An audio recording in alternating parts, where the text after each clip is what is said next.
All right, how about this? I was lucky today, went to a meeting, popped into Target on my way back to work, and happened to find this guy, and thankfully did not have any issues paying for him on my way out the door. There's some people, people I know have reported that Target is saying that it's on the shelf, but they can't sell it until July 28th is the date I keep hearing, which seems ridiculously far away. Possibly having to do with a Target reset. I don't understand how that works because the other figure in the case with him is Starscream. You can just walk right up to the counter and buy. But regardless, your mileage may vary if you find him at Target. I know he's shown up at some Walmarts which are not having any issues with it. But he's here. I got him. He's fun. He's Springer. He's in my favorite mode. If you watch my videos for a while, you know I love orange and helicopters and stegosauruses. If there was an orange Stegosaurus that could turn into a helicopter, that would be awesome. And robots and things like that. But here's Springer. He's fun. He comes in this standard Siege packaging with his instruction manual, call-outs on the back. Haven't found it. I want this hammer dude, but did not see him today. Smashdown or whatever his name is. Now he does have the black light on the side. His little message is vertical. Let's see if we can get this caught on tape, so you can see see if we can get the black light. So it's not super defined, and some of his other lines, he's got his little rank symbol over there. Let me see. Let me turn on the light here. Make it focus it to that. Turn this off. See if we can make that black light stick out a little better. It doesn't look like it is. But oh wow, it's actually long. I'm not sure if it goes this way. I'm not sure what the orientation is on this, but it actually goes all the way up the box, the whole side, or if it's supposed to go this way. Either way, for those of you who translate these, I'm not sure why some of these are. I'm pretty sure the other way was the right way, but yeah. So he's got a long piece of text up the box there. So if you want to decipher that, there you go. There's the blacklight code. I'm sure somebody's already posted what it means. I am not 100% sure. So as we blow out the lights here again, we'll come back to the figure itself. Let's put this black light right down here. All right, but anyway, we're going to do it again, because apparently just a second ago when I said, but anyway, I also stopped the video recording and got him all the way to car mode before I realized that it was no longer actually taping anything I was doing. So now we're back in helicopter mode, and let's go to car mode again. Anyway, that was a little behind the scenes thing that I didn't have to share, but it's fun. Anyway, so yeah, here he is in helicopter mode. Spinny, spinny, spinny. Very cool. Lots of fun. Did I even... So anyway... Take this and, yeah, take this off. We will pop his guns off.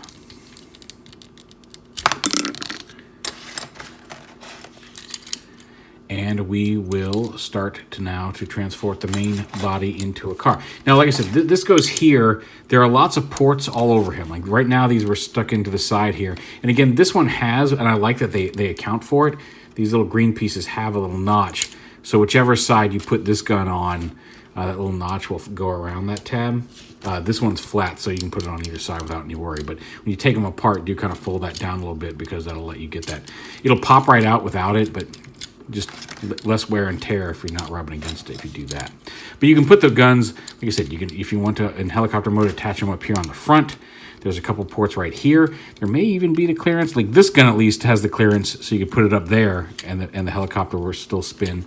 I don't know if the tab on... Oh, yeah, the tab on that one's going to stop this one from really being functional. I guess you can put it up here on the top, and whee, the gun can spin around and like starburst. You can also plug them in back here on the back of the tail, if that's more your thing. Wherever. There's lots of ports here around on the vehicle mode, and same in car mode. You'll have some options as well. But take the guns off, and again, very nice action there on that helicopter blade. Take that off, and then right here we'll just lift this canopy piece up, lift it up like that, and untab the arms. Now the arms, they have a couple different configurations, and you'll see here there's a kind of a bluish gray piece, and then there's a darker gray piece with a tab underneath it. That tab is how the arms are going to peg in vehicle mode. Right now they're pegged on to these tabs on the legs using these slots, and I'll show you how that works. But in order for these to sit back behind the grill here in helicopter mode and then sit forward in vehicle mode, it's how the armature works on the arms. We'll go ahead and pull these out, and you can see some of that armature coming out like this, pulling out to the side. Get those out of the way because you want to take these leg pieces, fold them around like this, unpeg the legs, and then we're going to take the hips. Let's get the, again, blue-gray piece and then the darker gray piece of the body. Pull those up and out so you've got room here on the hips. We're going to rotate these around so the screw is facing, from this position, facing behind, or facing the top of the car, I guess. But then folding these up and snapping them into place and folding them down. You can kind of see the robot hips coming together there, even though we're going to vehicle mode right now, which is other vehicle mode. So fold the legs all up, fold the, leave the fins out, but fold them up around the leg. And then the foot piece is going to fold around like that. So like here's his toe, here's his heel, but rotate it at this hinge. It's also his ankle tilt, but fold it around like that so the angled part of the front of the foot matches up with this angled vent here. Like that, and then you see there's a couple tabs there that will peg together here in vehicle mode. Make sure this is up, and you'll see there's a couple little indentations here on the green, and that's where the tips of his feet are. You can see they'll match up in here. So lift this up, then fold these forward around this hinge like this, and fold it up so underneath the canopy here so those gray pieces go right into those notches there in the green bit. Just like that, kind of pull this back, and you'll see them sticking up here. And this is what I was talking about with the armature. So one, these green pieces need to be flat still. But instead of leaving them folded with the gray piece down like this and then fold it up with the blue piece, fold this up so the gray piece comes and that dark gray tab is sticking straight out to the side, because that is what's going to peg into the side of the arm here to lock it. And that's how the arm sits a little forward in car mode versus helicopter mode. Now before we do that, come up here, unpeg this whole piece from the hand, rotate this piece over, collapse it, and then fold that back around to the inside, and then tab that back into the underside of the hand there. And then you can fold this up, and again, that gray tab is going to go right into the slot here on the hand, or on the forearm, I guess. And now you can see it's sitting a little further forward from this grill. So again, bring this up so that's pointing straight out to the side, fold this down. Oh, also remember to, I guess you could leave these out, it would look interesting, but fold this around, bring it down, collapse it in, and around the arm, close that back up, and then peg that on there, and then you just bring this down. There's two pegs up closer to the hinge that peg into these slots on the feet, and then these angled tabs here are going to tab into the, like, kind of slot into these slots on these little grill parts of his legs. But bring that down, snap it all into place, and there is his car mode. And it rolls okay, like it's on an uneven surface. This wheel, like the wheels actually roll fairly well. This wheel, for whatever reason, is tight. Like this wheel spins, and I'm not sure if this just isn't snapped in all the way or if there's a piece of flash in there. I haven't checked it out. It looks like the wheels just snap on, so I may be able to get in there and see if there's something gritty that's keeping it from moving. But he does roll pretty freely in vehicle mode. The guns, you can, there's, like I said, there's all these different ports. You can have them up here on the front. You can have them here on the side of the car. You can have them back here on the back side of the car. You can store them up here on top. Wherever you want to put the guns here in vehicle mode, you can combine them into a longer rifle that you can peg in right here or right here like that. The official way of doing it, and then again, this piece can peg in where it can rotate in any of the peg holes. It also has a couple of just non-rotating pegs on the side if you want to just store it somewhere on the vehicle itself. The swords, these are mostly for the robot mode storage here, these little tabs. But if you want to store the swords facing either forward or back on either side, if you remember, this is one of my few complaints about the MMC Saltus, Masterminds of Saltus, is that there really was no place to store the sword in car mode, this alleviates that. There's some places to store it. The official method, according to the instructions, is to take the gun, attach these to the tabs on the back of the gun, like this. Well, they don't tab on super tightly. And then plug it into this thing like this, and then plug it in to the top. And then you do have a rotating turret here on top of the car, which is kind of neat, but it does rotate just as freely as a helicopter blade. It's a boon when it's a helicopter. It's a little bit of a floppy mess, at least a squiggly mess here in car mode, but it's there. I think there are better ways to store everything, but it's your choice. But that officially, that's how the instructions tell you how to do it. So we'll go ahead and pull all these things apart, set them off to the side, and now we will go to the robot mode.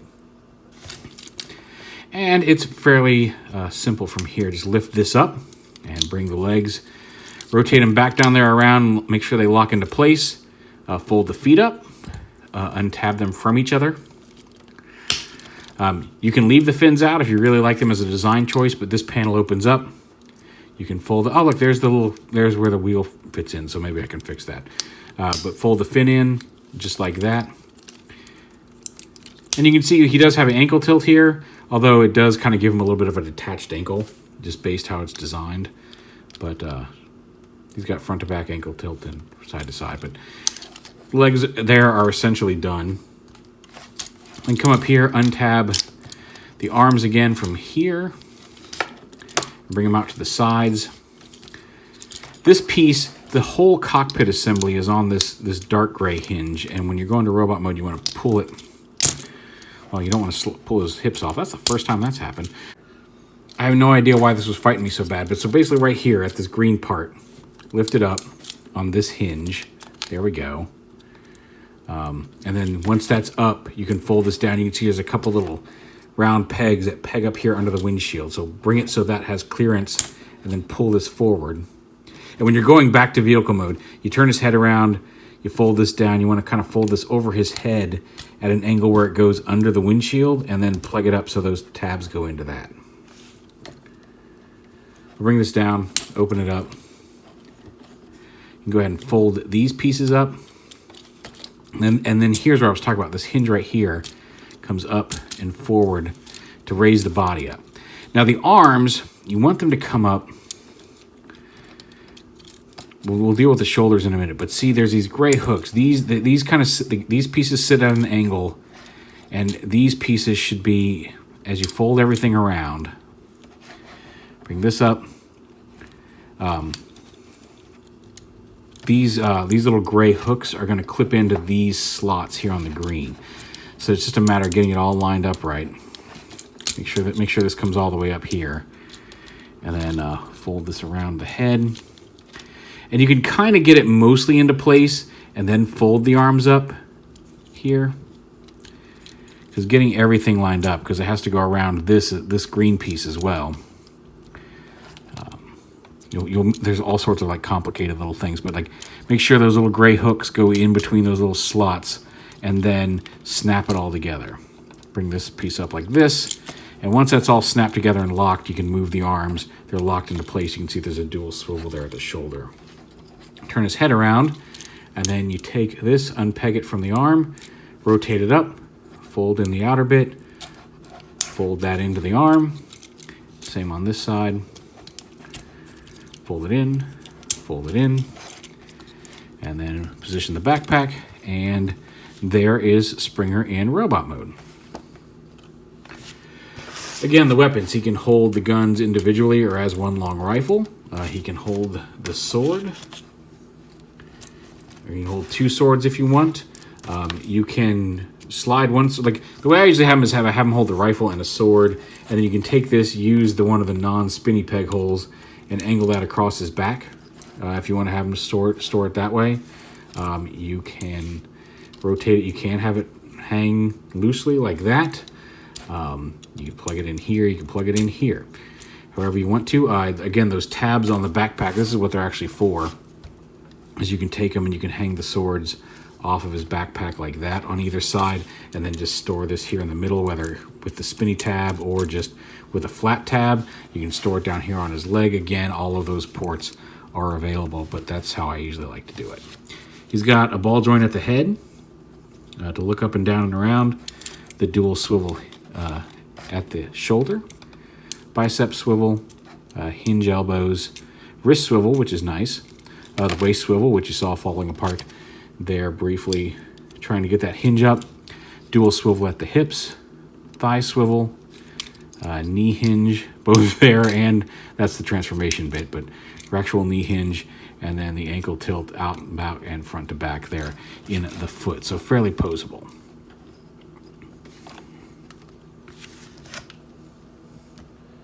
Here he is with Siege Optimus Prime.